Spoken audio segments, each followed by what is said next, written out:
लोगवा के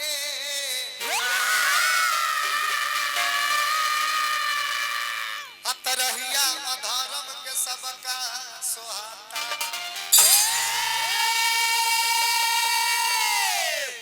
ए जी पाप बा सवार हार होत बा सच्चाई के झूठे के लहरत बा सगरो पता खा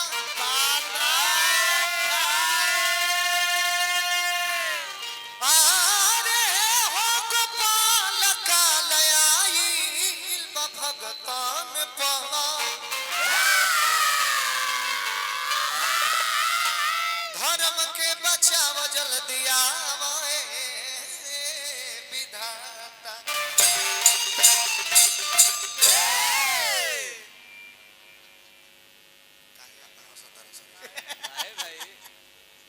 मछरी मत में चलो बहुत अच्छा गीत संगीत बालर लगातार भाई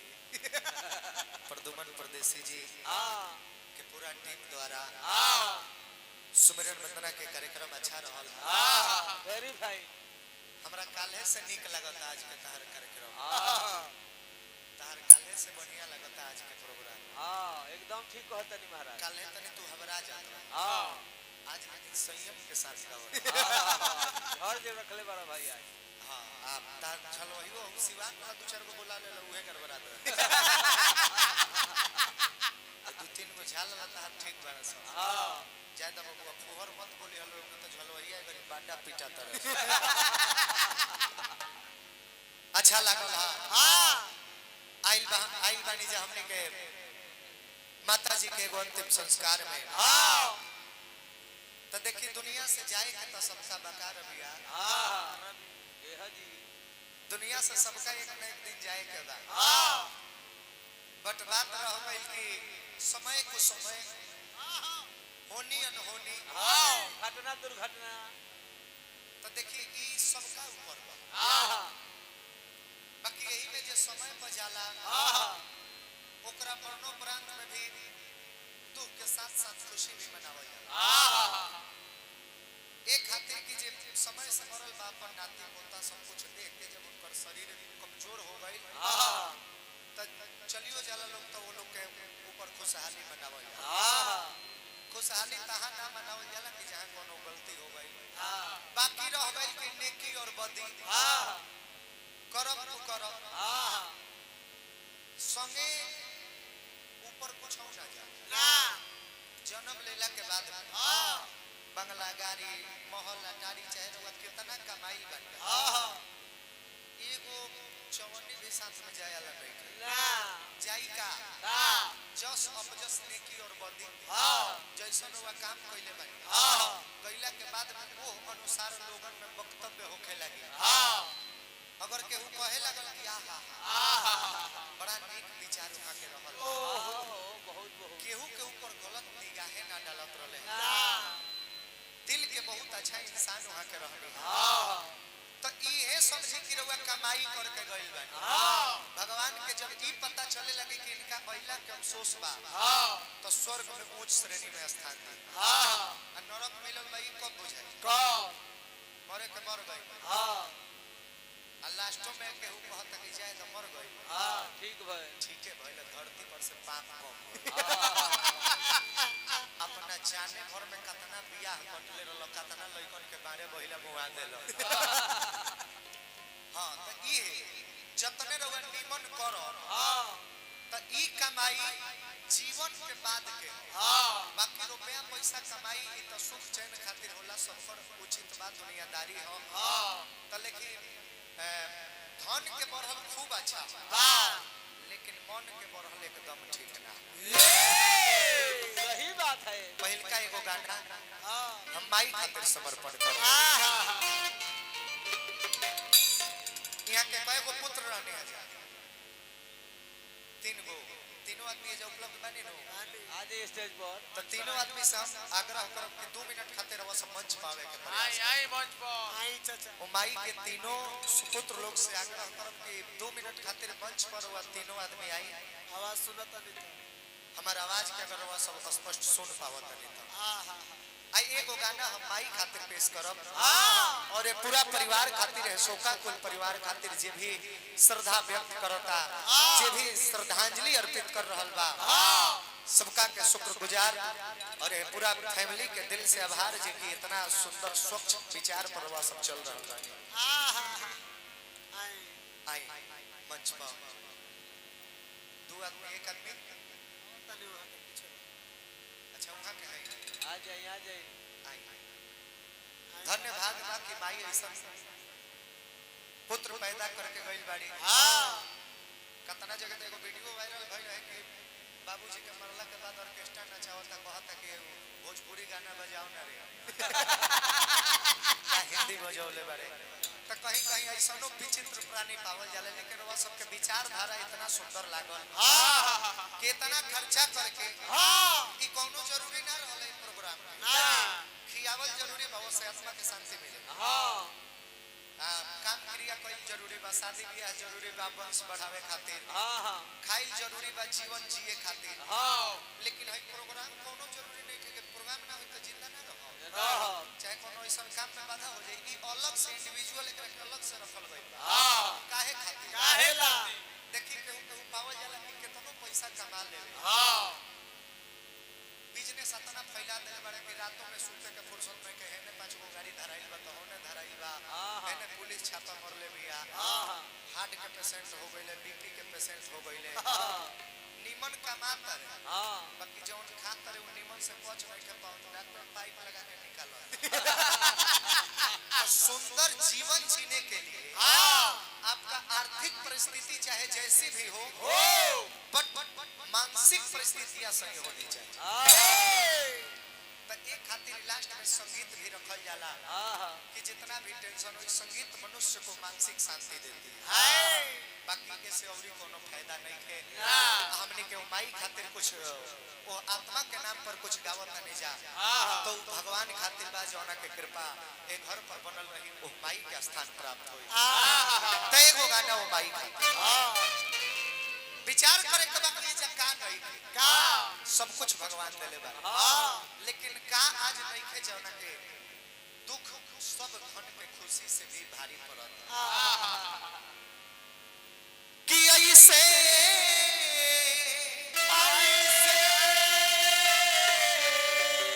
अरे भरल पूरल पूरा परिवार लागेला,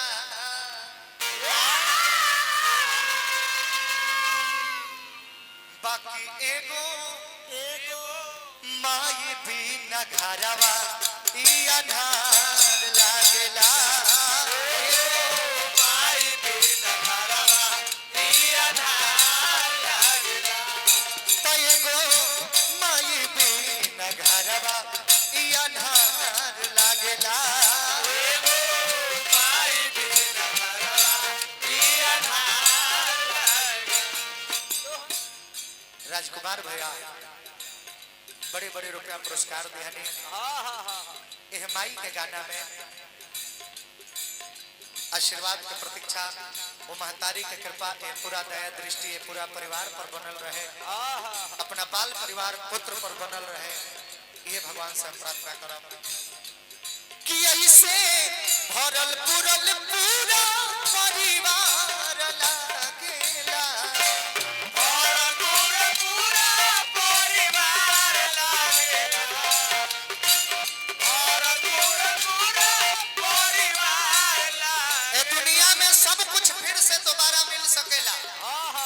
शादी भइल भाई एगो पत्नी ना रहली तो फिर दूसर का पत्नी आ सकेली,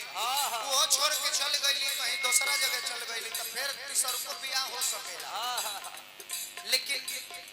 दुनिया में एक ही नाम है जो है माँ, फिर माँ दोबारा नहीं मिल सकती। और माई के प्यार पावे खातिर भगवान भी स्वयं पुत्र के रूप बन के आइल बड़े कि माई के प्यार कैसन होला, माई के दुलार कैसन होला, इस चीज के पावे खातिर फिर 200 रुपया पुरस्कार विपिन जी के साइबर कैफे से आइल बा, दिल से आभार भगवान बना के रखस। पुरस्कार के साथ में पुष्प के हार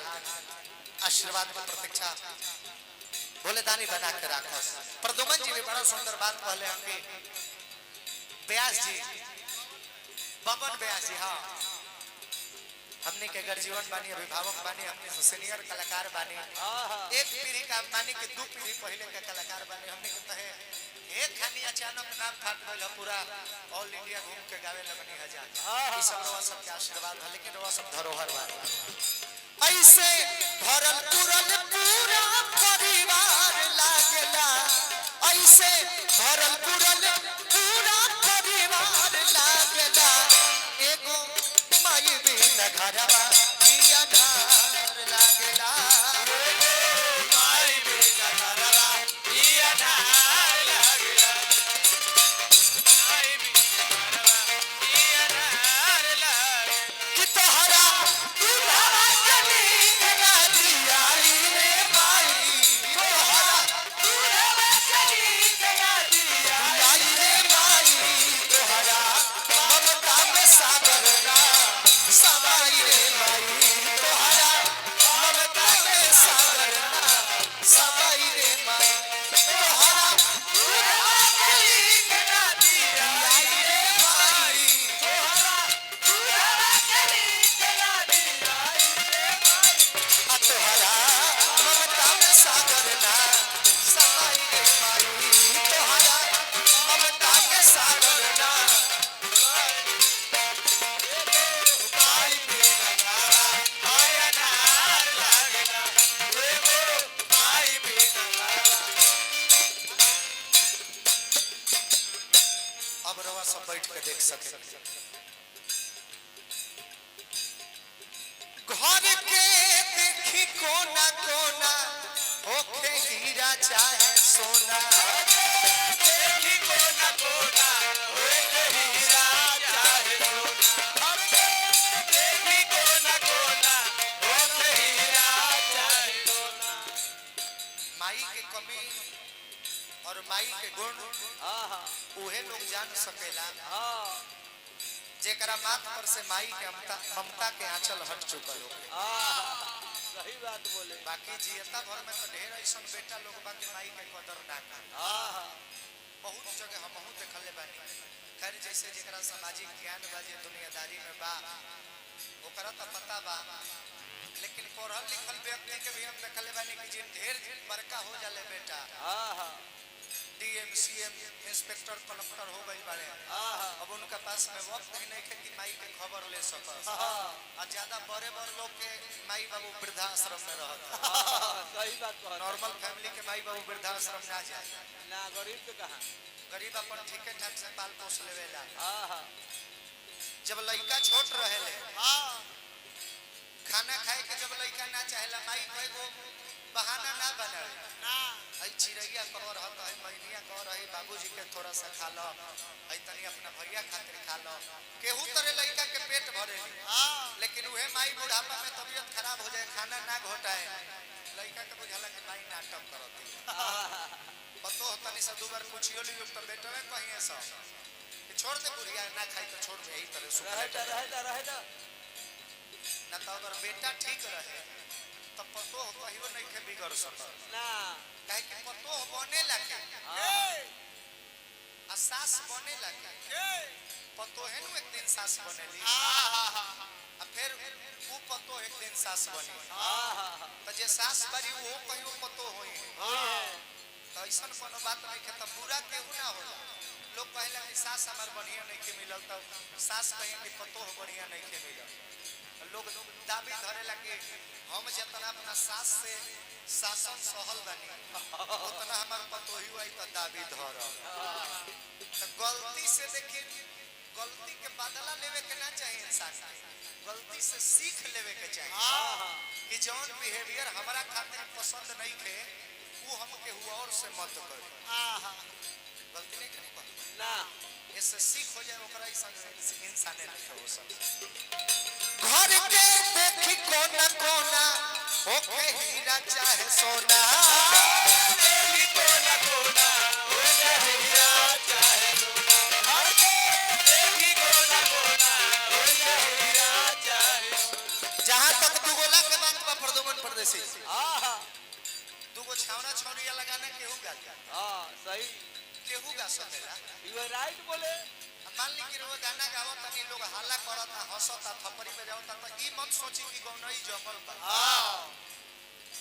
ओसे लोग के खाली मनोरंजन होता हां लेकिन गीत संगीत होके उतना देर लोग शांत हो जाए हाँ माहौल शांत हो जाए तब समझी कि अगर नजर कहीं हटियो गइल बा त कान एकदम आवाजिए पबा कि निकल के का आवा माहौल इतना सुंदर बा स्वच्छ बा रंजीत बाबू ये तो गौर घर के देखी कोना कोना होके हीरा चाहे सोना बाकी का बाकी उस सब धनवा माई बिन बेकार लागेला रह जा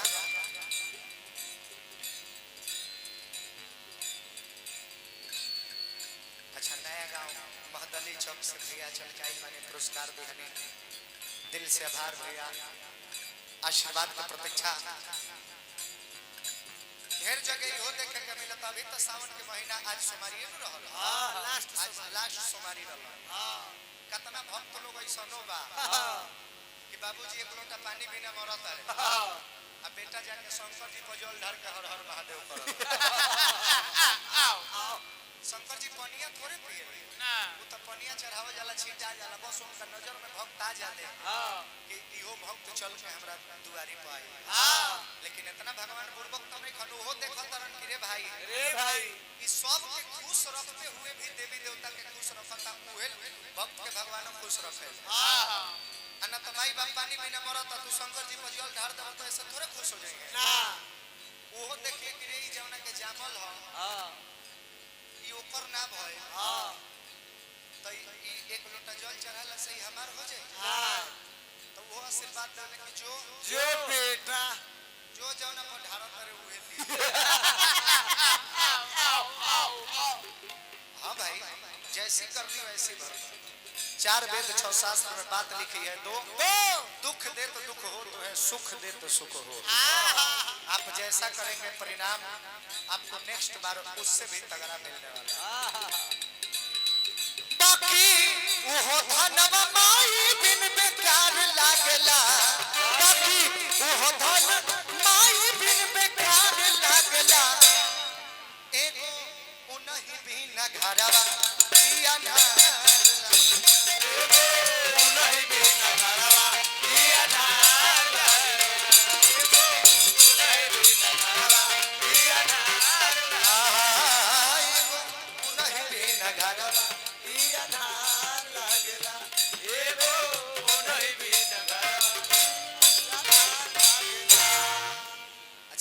भी हम गाई काहे कि हमरा उम्र के लोग उपस्थित बारन हाँ हाँ